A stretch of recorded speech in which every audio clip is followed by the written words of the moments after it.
apologize. Shit. Okay. So Bird's Eye, you're teaching them how to make a plant? So get me, I now ordered, it's 10 minutes to 5 minutes to 6, and I've ordered Connie to get me a glass of white wine as a penalty for this damn tape running out. And I don't remember what I said, and what I haven't said. So I'm really disgusted at the whole thing. Will you go get my white wine? Yes. Jesus. Apparently, well, there's so much left out. Apparently, what is left out is that Bird's Eye, because they had their own plant, and we had only a 5-year contract with them, ended their contract. We continued processing French fries. And subsequently, I would say about 1960, 61, 62, maybe 62, I was in the legislature. But I was obviously, to my partners and my father, getting totally bored with what I was doing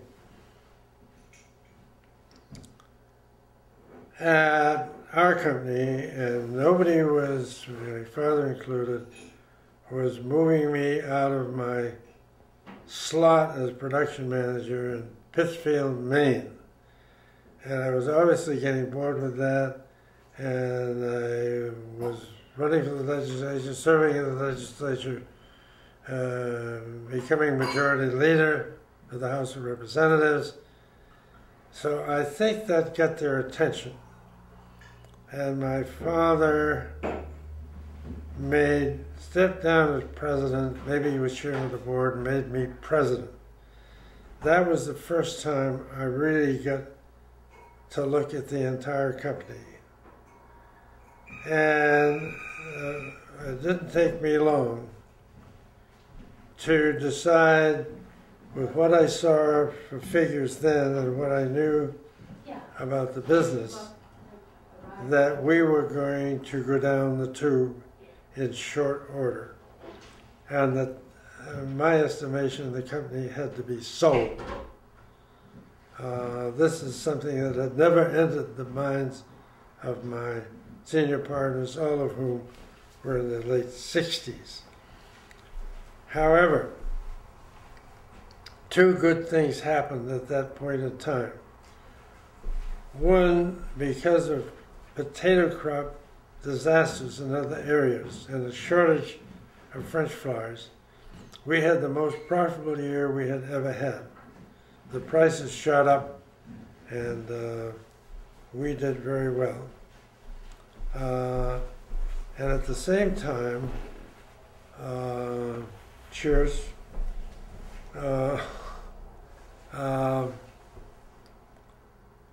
Gib Lamb, who was head of Lamb Weston in Portland, Oregon, with a plant in, office in Portland, plant in American Falls, Idaho, had invented and had a patent on and control of what was called a water gun knife, which dropped a long potato, Idaho potato was long, not round, into 100 pound pressure of water flowing through a tube that shot the potato through a grid of knives like a bullet.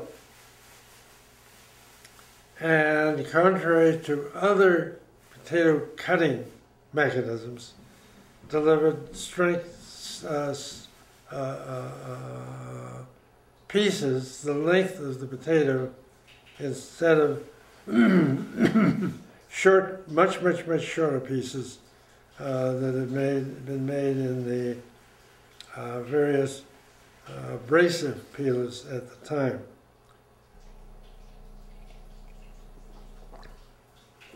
much against the better judgment of his then general manager, Ed Watson, he decided he wanted to accumulate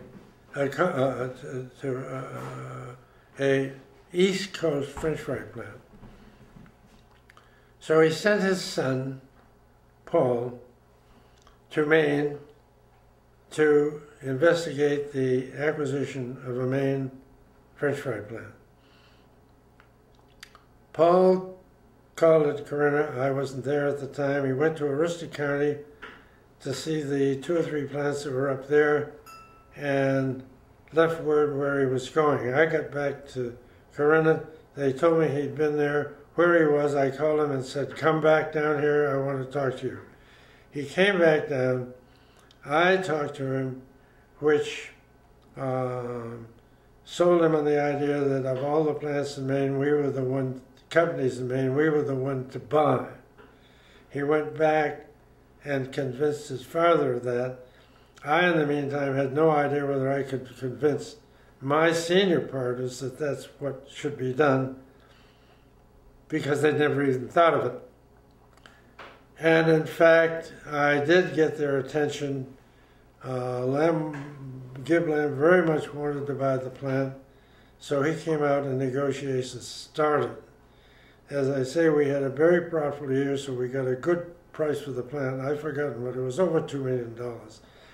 And the senior partners took medium-term notes for their share from Lamb Weston, and Lamb insisted that I take common stock, which at that time was worthless because there was no market for it. So what happened was that my senior partners got bailed out and lived happily ever after, and I was, to all intents, pauperized, except for a job at Lamb Weston at, I believe, $25,000 a year. And interestingly enough, the senior partners didn't object to my, did I say that the part of the deal was that I go with it? There was no deal. If I did not go with Lamb Weston, there would be no deal.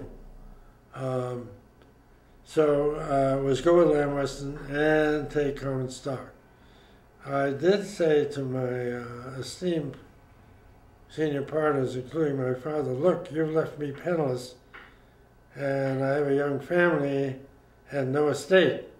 So I want $100,000, I think it was 100, I'm quite sure, life insurance, so that my family will be covered if anything happens to me, because, as this deal goes forward," which they really, honestly, reluctantly agreed to, which I never have appreciated. Anyway, Lamb said that I would probably have to move to Portland, Oregon in the fall. I went to a National Frozen Food meeting in Chicago in May, or maybe it was June, and Ed Watson, the general manager of Lamb Weston, said, "All right, fall's here, move now." So no, I know what they said. They said, that's right, I'm sorry, correct. They said, "You'll probably have to move to Portland in a year." And I said, "Well, all right." So at the meeting in Chicago, Ed Watson said, "The year is up. Move now." So I had to scramble to liquidate the house and get the family to Portland and buy a house there and get Judy in school by whatever it was, early September.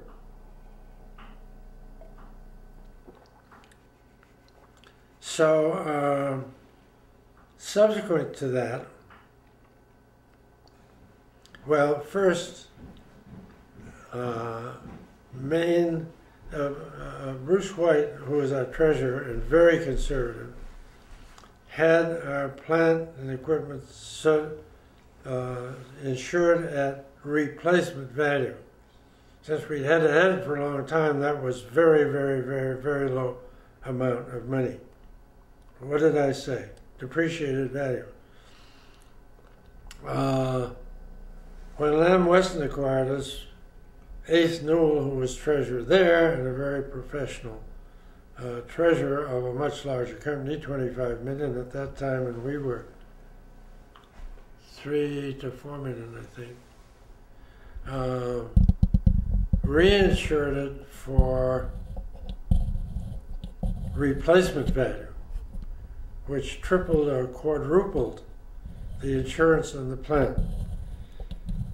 A few months after that, the plant burned flat from a electrical malfunction in the area where the corrugated shipping containers were located. Lloyd's of London had the insurance, and they immediately saw the change in values and became suspicious that we set the fire. So they refused to pay, and there was a lawsuit, and that went on for a long time because the adjuster from Lloyd's of London was an ex-FBI agent, and who had absolutely no flexibility and was going to get his way, and ours was Ace Newell, who was also totally inflexible and was going to get his way. So finally I said, all right, this is going to get settled. So Ace, you get the Lloyd's of London guy and me together in Boston, and we'll get this settled. So we met in Boston, and in 2 days I had it settled, and I've forgotten how. I imagine we gave up something, but not very much. But we had to convince, of course, the FBI agent that that was not a set fire, and once it was accepted as an accidental fire, then they paid. So that wiped out all of the Baxter, H.C. Baxter by the Snowflake Canning Company processing that had been going on family-wise, let's say, since the Civil War. That wiped it out, and that was the end. There was no more processing of any kind that had any relationship to our family or our family company.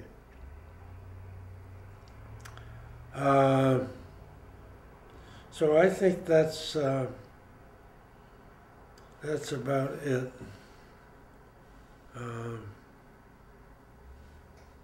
I went to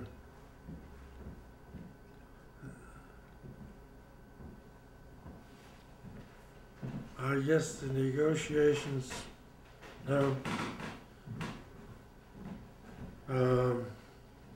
So I moved to Lamb Weston in Portland. Gib Lamb subsequently fired Ed Watson and made me general manager because he thought I came from a family company. Ed Watson wanted to make the Lamb Weston a professional company and not populated with family members, and Gib wanted to populate it with family members, so he fired Ed Watson. He came to my office one day and said, if I fire Ed Watson, will you become general manager? I said, Ed Watson's doing a great job. I'd like to be general manager sometime, but now is not the time. He said, I asked you a question. I said, well, if Ed isn't here and you want me to be general manager, then of course I'll have to be general manager. He walked across the hall, fired Ed Watson, and came back and said, all right, you're general manager. Unfortunately, I had the same professional management outlook that Ed Watson had, so Gib made a poor trade. The interesting thing was we had an outside board of very heavy hitters from various parts of the country, bankers, all sorts of different lawyers, different people. They were very supportive of Ed Watson, but they let Gibb fire him because Gibb owned the company. They said to me, now Jack, don't you let Gibb Lamb run this company. You run it. But they didn't say, if he wants to fire you, we'll protect you. But I did run the company as a professional company, and Gibb had two options. One, to fire me or sell the company. He had previously been contacted by AmFac from Honolulu, a conglomerate of Honolulu, and he decided that probably what he had to do was sell it. And so he called them, they came in and bought the company, made me president of the company, and formed a food processing group. Made me chairman of the group and said, Lamb Weston is $25 million in sales. We don't want a division with $25 million in sales. We want over $100 million. So it's up to you now to build this company and get a group of food processing companies to get this company over $100 million in revenues. So that was in 1971. And I proceeded accordingly and built Lamb Weston up very rapidly in the French fry business, and acquired 5 other companies. And when I retired in 1981, we were at $350 million in sales, and I retired at the age of 62. Jokingly, AmFac used to say, if we haven't burned you out by then, you haven't worked hard enough. So either way, you have to leave. And Ed Watson also told me that if my golf handicap, when I worked for them, went down, it signifies I was playing too much golf and not paying attention to business, and I would also be fired. Of course, that was a joke. But anyway, that's the way it went. So I think that's all for now. And where's Connie?